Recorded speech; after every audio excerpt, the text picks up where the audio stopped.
In 1965, CBS broadcast in prime time an animated Christmas special called The Charlie Brown Christmas, A Charlie Brown Christmas.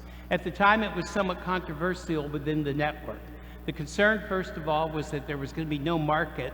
Remember, programs are on to sell the advertising. No market for what seemed to be a children's cartoon that was going to be played at night. And the Peanuts characters, well known to us now, were comic strip characters. People read them in the newspaper, but there had never been an attempt to voice them, to actually hear a human being with their voices and to see them moving, rather than the still panels of a cartoon. And so it was a major investment that was going to be required to do this, and so it was not really clear the network was going to back it. Even after they filmed it, they almost didn't broadcast it for fear that it would be too controversial. When they actually watched the finished product, the objection was, I love this, that it was, quote, too religious, unquote. Well, they went on and showed it, and it was remarkable, the ratings that evening. And then every year that, in my memory, back in the 1960s, the 1970s, the 1980s, before DVD, before streaming, when you really depended on the networks to do broadcast television, it was an annual event watched by as many people as sometimes watched the Super Bowl. A Charlie Brown Christmas. The story is simply wonderful, and I thought it inspired me for the third Sunday of Advent. You might remember how the story opens. Charlie Brown, of course, is depressed because, well, Charlie Brown is always depressed. He opens by saying to Linus, "I think there must be something wrong with me. I just don't understand Christmas, I guess. I might be getting presents and sending Christmas cards and decorating trees and all that, but I'm still not happy. I don't feel the way I'm supposed to feel." As we know, Charlie Brown's reticence, of course, comes from his unhappiness in life.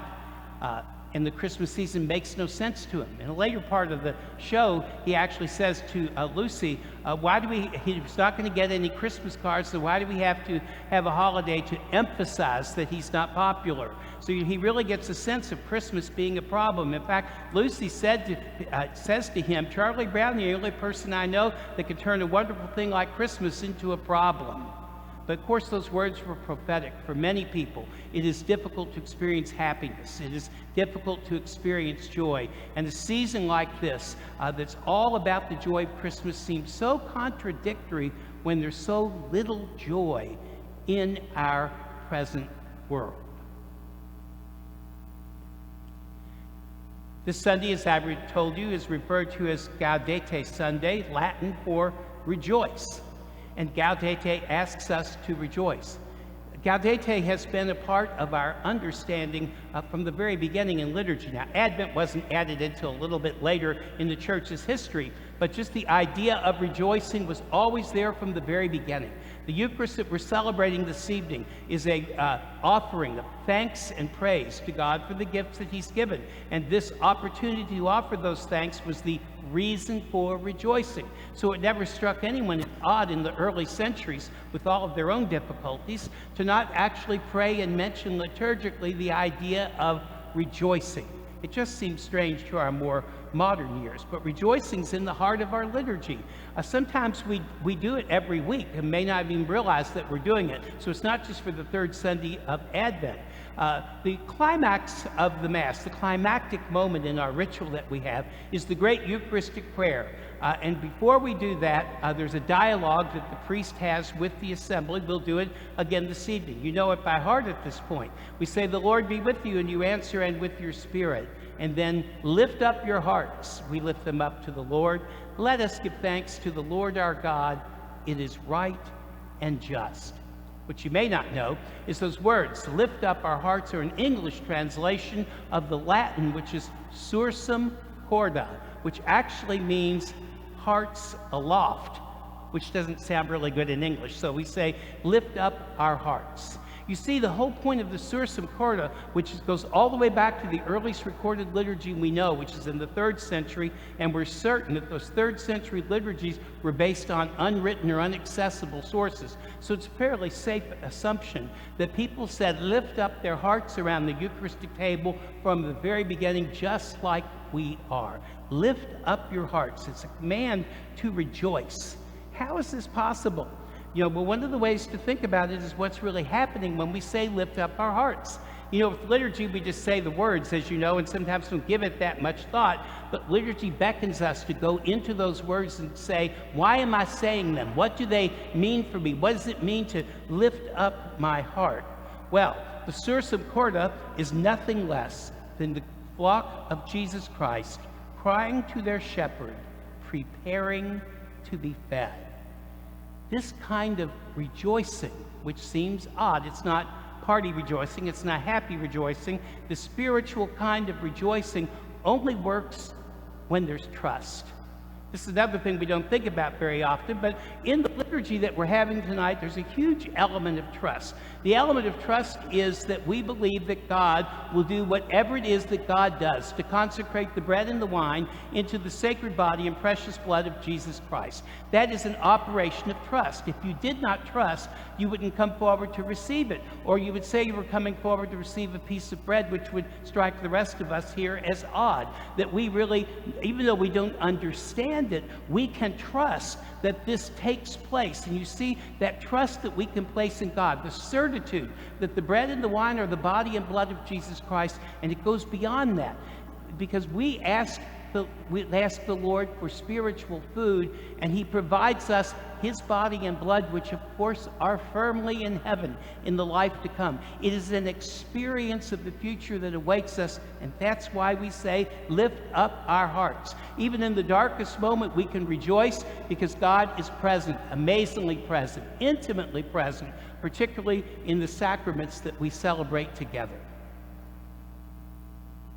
You know, this joy that we have does not depend on our feelings, even though oftenly we will say our feeling state doesn't seem to match our thinking state.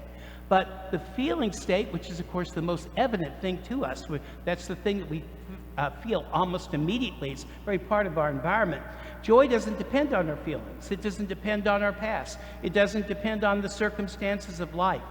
The joy that I'm speaking of tonight simply depends on our closeness to God. And if you're willing to come forward and trust him and receive his sacred body and his precious blood, you see that is the surrender, and that is the reason that you can still have what we call joy, even if, like Charlie Brown, you don't feel particularly happy. Why is this such a problem? Well, it's a problem because we live in a secular age. That word secular, I think, could use a little bit of definition. The word secular, or secularism as we would use it in English, once again, like all things, seems to have a Latin root. The Latin root of secular is saeculum, which basically means the present time, without any more judgment, just simply the present time. And then it is to be contrasted in the Latin with the saeculum saeculorum, which is called the time of times, or the way we would say in less romantic English, eternal time or eternity. You see, that's that difference between the now, measurable time, and the time of times which we cannot apprehend, we cannot understand, and we cannot experience in any meaningful kind of way. So we oscillate, it seems, between the saeculum and then the saeculum saeculorum. And that oscillating is the reason that you and I have trouble when we experience difficulty in our environment. You see, it's going between these two things. It's the heart of liturgy. It is indeed true that on a cold night in Louisville, Kentucky, 7 o'clock, it's dark outside, that you've come together to celebrate the Eucharist. There's no question that in the here and the now we're having that experience. But that experience is not affected in the least bit by whether we have all other sorts of things that are on our minds, or the distractions that inevitably enter into our mind when we're attempting to carve a little set of sacred space. You see, that's the saeculum, and you can no more remove yourself from the current time that we live in than the man in the moon. But in the liturgy, you also enter the saeculum saeculorum, eternal time. I know it's mind-boggling, it's abstract, it's hard quite to understand, but that's why we call it Holy Mystery. And in Holy Mystery, our entire future is laid before us. We know that God is willing to take us where we really wish to go. And that certainly gives us that basis for trust that fuels our faith when we celebrate Eucharist together. In a few moments, when we say the Creed together, The sentence at the very end is very significant about what I'm talking about tonight. The last sentence of the creed we will say says, "We look forward to the resurrection of the dead and the life of the world to come." Do you see? When we say this, we look forward to this, we trust that it is God who is going to take us there. That's why we can rejoice. Charlie Brown, it was a little bit different. He's still, they decided to help him in his depression, to have him direct the Christmas play. All of you have probably seen it, Charlie Brown Christmas, so you know the drama, the way that it unfolds. He becomes a director of the play, the whole thing's a mess. It doesn't seem to work. People aren't paying attention. He gets frustrated. It's kind of part of the comic humor of the middle section of the show. But finally, after frustration, when everything seems to just be falling apart, he is sent to go get a Christmas tree. They didn't have that for their pageant. He brings back this dinky little tree, and everyone laughs because it's just a dinky little tree. It just doesn't look very good. And Charlie Brown just literally gives up, and he turns to Linus and he says, "Isn't there anyone who knows what Christmas is all about?" And famously, Linus says, "Sure, Charlie Brown, I'll tell you what Christmas is all about." He proceeds to quote the gospel that we'll hear 12 days from now on Christmas, that ends with peace on earth and goodwill to men. And then Linus finishes, that is what Christmas is all about. The saeculum saeculorum. It is the angels that we hear on high. It is the promise that their hymns mean. That's why even when we don't feel happy, we can still rejoice. This whole thing, though, about we going back and forth between the current time and trying to anticipate the end of time, I know it's rather confusing to us, but a few months ago, I ran across a story that I knew I would want to use sometime where I thought it was appropriate in a homily, and it turned out to be perfect, at least I thought, for the third Sunday of Advent. And I'm going to be careful to read it to you so that I don't try to ad-lib it. There were two boy-girl twins who were so smart and early in their growth that in their mother's womb they would already talk to each other. The girl asked her little brother, "The way you see it, is there going to be life after birth?" He replied, "Don't be ridiculous. What makes you think there's anything outside this narrow, dark space we are in?" The girl, trying to be brave, said, "Who knows? Perhaps there is a mother, someone, in other words, who has placed us here and who will take care of us." And he rebutted, "Do you happen to see a mother anywhere? All you see is all there is." She said again, "But can't you sometimes feel a kind of pressure on your chest that grows day by day and pushes us forward?" He replied, "Actually, if I pay more attention, it is true. I can feel it all the time." You see, his little sister concludes triumphantly, "This pain cannot be in vain.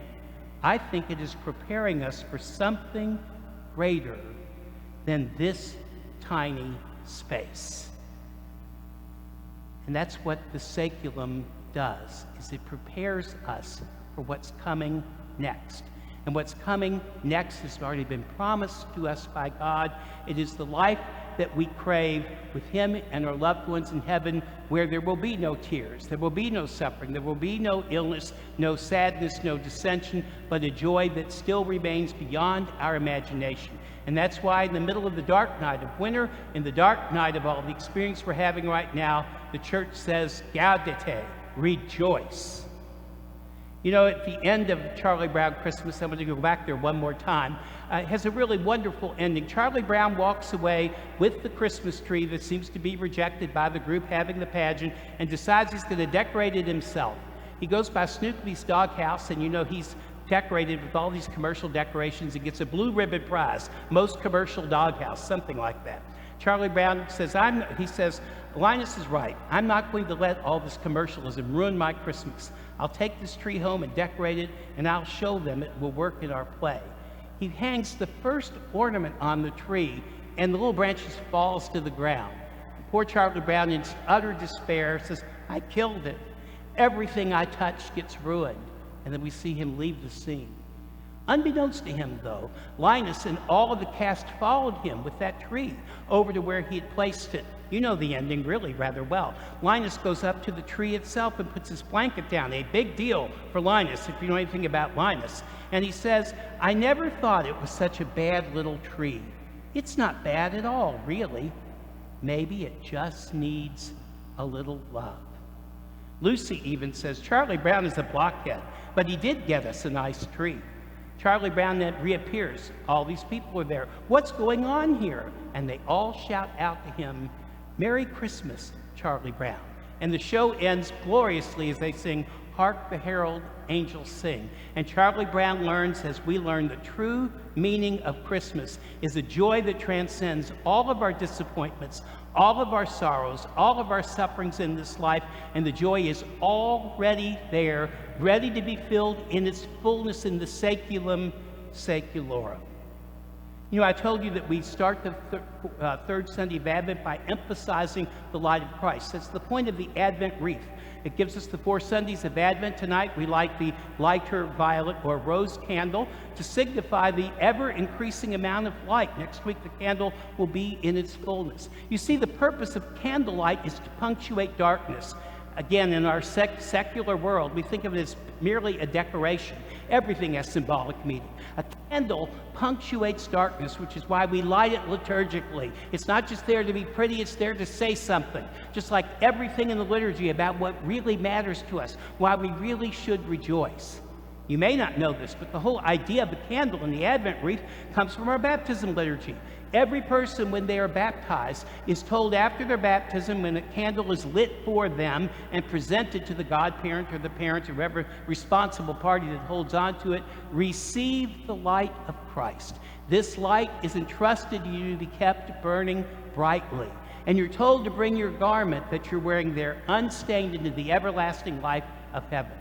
You may not know this, but we light a candle, the Easter candle, the one to my right, every time we bring someone in here to celebrate their massive Christian burial. It's not just a beautiful candle, it's not a decoration, it's once again light punctuating darkness. It's reminding us that the light of Christ cannot be extinguished, that the light of Christ doesn't depend on our feelings. Every time we have a funeral, most everyone feels terrible. They feel sad about what's taking place, and the light of Christ is still there. And the people that need to hear it and understand it the most is not the person that we're mourning, because they've experienced heavenly glory. They're not unhappy anymore. You and I that are there have to see that light and realize there's still in our darkness a reason to rejoice. As I said, the light of Christ punctuates the darkness of light.